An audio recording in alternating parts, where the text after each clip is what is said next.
Hello friends, अपना study world में आपका स्वागत है।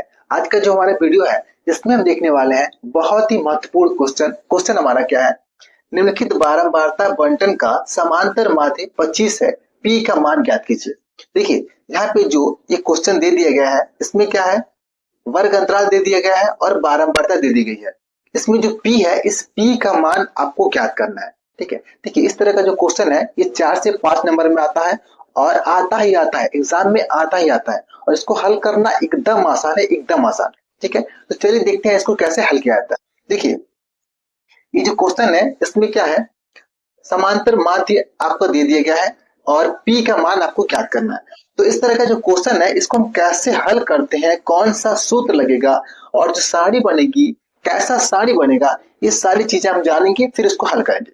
ठीक है, अब ध्यान समझिए, इस तरह का जो क्वेश्चन होता है ना, अगर आपको समांतर माध्य दे दिया गया हो और कोई मिसिंग नंबर आपसे पूछ ले, ऐसा आपको मान लीजिए दे दिया गया है सारणी और इसमें कोई मिसिंग नंबर है, आपसे पूछ ले कि इसका मान ज्ञात कीजिए। ठीक है, तो हम क्या करते हैं, अगर माध्य दे दिया गया है तो हम क्या करेंगे, उसमें माध्य का ही सूत्र लगाएंगे और माध्य के सूत्र के द्वारा ही उस मिसिंग नंबर को हम ज्ञात करते हैं। ठीक है, अगर माध्यिका दे दे और कह दे कि x या y किसी का मान ज्ञात करना हो और कहे कि इसका मान ज्ञात कीजिए, तो क्या करते हैं हम, तो माध्यिका का ही सूत्र लगाएंगे। अगर बहुलक दे दे, क्वेश्चन में बहुलक दे दे और कह दे कि इसमें x या y किसी का मान ज्ञात करना हो, तो क्या करते हैं हम, बहुलक का ही सूत्र लगाएंगे। ठीक है, कहने का मतलब यह है कि जो क्वेश्चन में दे दिया जाता है ना उसी का हम सूत्र लगाते हैं और सूत्र लगा के हल करके उस मिसिंग नंबर को हम ज्ञात करते हैं। ठीक है, तो देखिए इस क्वेश्चन में हमको माध्य दे दिया गया है और कह रहा है यहाँ पे कि पी का मान ज्ञात कीजिए, तो क्या करेंगे हम, माध्य का ही सूत्र लगाएंगे। तो माध्य का सूत्र लगाएंगे यानी कि माध्य के सूत्र को हल करेंगे हम। ठीक है, तो देखिए अब इसका सारणी हम कैसे बनाएंगे, तो इसका जब सारणी बनाएंगे हम तो माध्य ज्ञात करने के लिए जो सारणी बनती है ना उसमें 4 खाने होते हैं। ठीक है, कितने खाने होंगे, 4 खाने। तो ऐसा हम एक सारणी बनाएंगे जिसमें 4 खाने होंगे। तो सबसे पहले यहाँ पे लिखेंगे हम हल, यहाँ पे लिखेंगे हम हल। ठीक है, इसके बाद से यहाँ पे एक सारणी बनाएंगे जिसमें 4 खाने होंगे, ऐसा 4 खाना होगा। ठीक है, तो पहला खाना में होगा हमारा वर्ग अंतराल, इस वर्ग अंतराल को आप उतार देंगे। इसके बाद से इस खाने में हम बारंबारता को उतार देंगे, कोई दिक्कत नहीं है। और ये जो खाना होगा इसमें हम एक्स आई को लिखेंगे। ठीक है, इसका मतलब ये है मध्यमान, एक्स आई का मतलब मध्यमान होता है, मध्यमान को हम एक्स आई कहते हैं। ठीक है, और इसमें जो होगा वो होगा एफ आई इंटू एक्स आई, यानी कि इन दोनों का गुना करके यहाँ पे आप लिखेंगे। ठीक है, देखिए ये जो खाना है एफ आई इंटू एक्स आई वो लास्ट में रखते हैं और ये जो खाना है वर्ग अंतराल का इसको शुरुआत में रखते हैं। ठीक है, लेकिन इन दोनों खानों को हम इधर या इधर कर सकते हैं, यानी कि इसके जगह पे इसको कर सकते हैं और इसके जगह पे हम इसको कर सकते हैं, ये दोनों इधर उधर हो सकते हैं। ठीक है, क्योंकि इन दोनों को आपस में गुना करना होता है और गुना करके यहाँ पे लिखना होता है, तो दोनों को हम आजू बाजू कर सकते हैं, कोई दिक्कत नहीं है। ठीक है, लेकिन ये वाला फिक्स होता है, इसको इधर करेंगे और इसको इधर करते हैं। ठीक है, इतना समझ में आ गया, कोई दिक्कत नहीं है। अब इसके बाद हम क्या करेंगे, ये सारणी हमने बना लिया, सारणी तो सब बन गया, कोई दिक्कत नहीं है और क्वेश्चन को भी हमने यहाँ पे उतार लिया। इसके बाद क्या करेंगे, इसके बाद से हम इस सारणी को भरेंगे।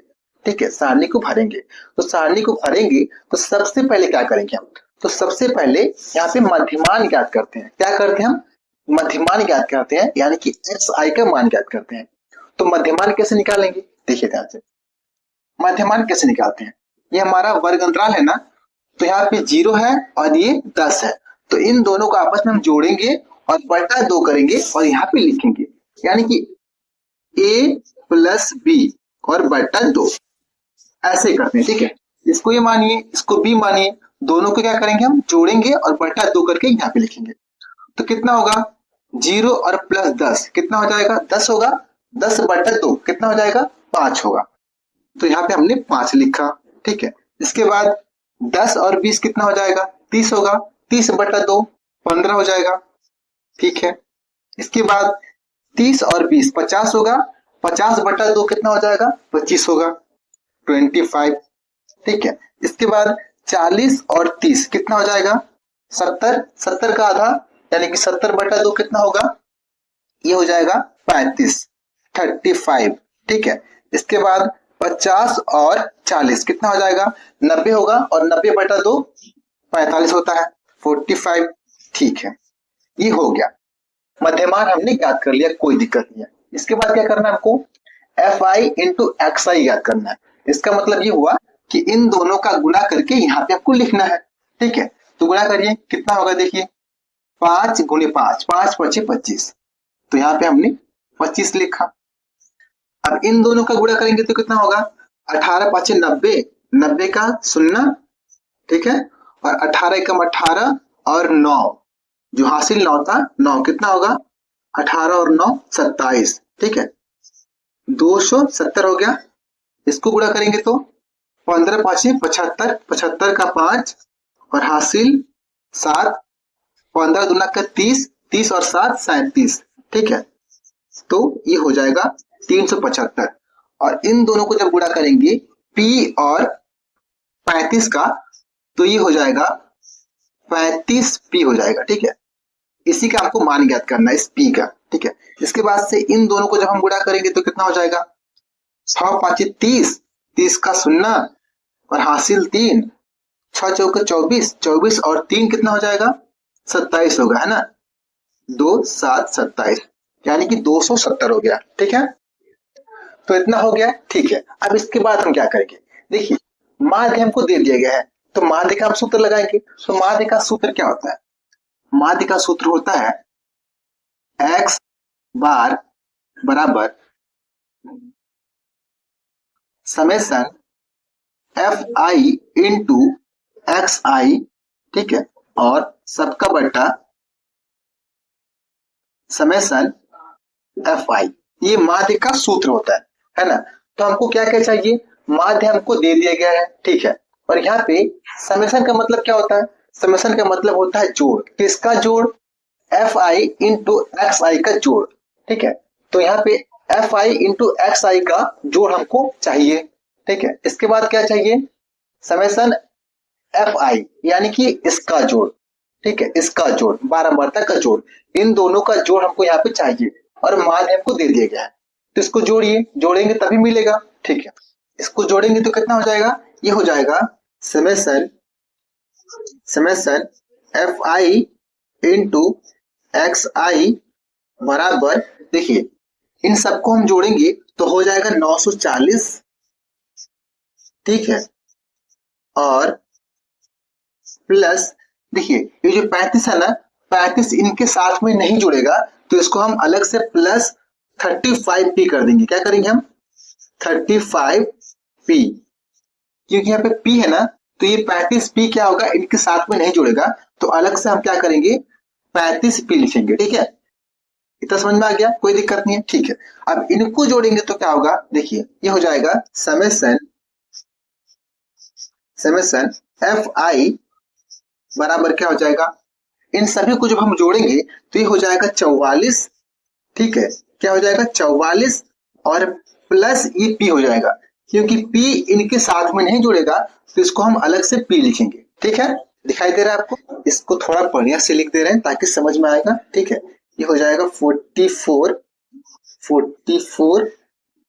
P है। ठीक है, इतना हो गया, कोई दिक्कत नहीं आता। ठीक है, अब हम क्या करेंगे? इन सभी की जगह इन सबका मान रखेंगे। ठीक है, तो देखिए ये x बार है, यानी कि क्या है? ये माध्य है, तो माध्य का मान कितना है? 25 है, क्वेश्चन में दे दिया गया है, तो इसके जगह हम 25 लिखेंगे, 25 लिख दिया। ठीक है, बराबर यहाँ पे Fi इंटू XI, इसका मान कितना है? यहाँ पे दे दिया गया है, कितना है? 940 प्लस 35P। ठीक है, तो 940 प्लस 35P हो गया, और सबका बट्टा ये क्या है? समेशन Fi का मान कितना है? 44 प्लस P, तो हमने यहाँ पे लिखा 44 प्लस P। ठीक है, अब इसको हम हल करेंगे, तो कैसे हल करेंगे? देखिए इसका क्या है? इसके साथ में गुना है। ठीक है, तो इसको हम क्या करेंगे? इसके साथ गुना करेंगे। ठीक है, अब इनका गुना हम इसके साथ करेंगे तो कितना होगा? देखिए 44 के गुना हम 25 के साथ करेंगे तो ये हो जाएगा 1100। ठीक है, 1100 होगा। ठीक है, इसके बाद इस p का गुना हम करेंगे 25 के साथ, कितना होगा, ये हो जाएगा 25p होगा। ठीक है, इसके बाद ये बराबर, इसको हम यहाँ पे उतार देंगे, 940 प्लस 35p। ठीक है, इतना हो गया। अब यहाँ पे देखिए, यहाँ पे क्या है, 25p है और यहाँ पे क्या है, 35p है। ठीक है, तो p वाले पद को हम क्या करेंगे, एक साथ करेंगे और बाकी सबको क्या करेंगे, हम एक साथ करेंगे। ठीक है, तो इस p वाले पद को हम इधर कर देंगे, तो क्या हो जाएगा, ये प्लस है, इधर जाएगा तो माइनस हो जाएगा, और इसको हम इधर कर देंगे, तो ये हो जाएगा 1100, और इसको इधर करेंगे तो ये माइनस हो जाएगा, तो 940। ठीक है, और बराबर ये प्लस है, इधर जाएगा तो माइनस हो जाएगा। ठीक है, बराबर ये हो जाएगा 35p, और ये 25p क्या है, प्लस है, इधर जाएगा तो माइनस हो जाएगा, तो माइनस 25p। ठीक है, ठीक है। अब 1100 में से 940 हम घटाएंगे तो कितना हो जाएगा, ये हो जाएगा 160 बराबर 35 में से हम 25 घटाएंगे तो कितना होगा, 10 होगा, यानी कि 10p हो जाएगा। ठीक है, अब यहाँ पे एक चीज देखिए, इसको हम इधर कर देंगे, इसको इधर कर देंगे। ठीक है, तो इसके मान में कोई परिवर्तन नहीं होगा, लेकिन हमको लिखने में आसानी होगी और देखने में अच्छा लगेगा, यानी कि हल करने में सुविधा होगी। इसलिए हम क्या करेंगे, इसको इधर कर देंगे और इसको इधर कर देंगे। ठीक है, तो क्या हो जाएगा, ये हो जाएगा 10p बराबर 160।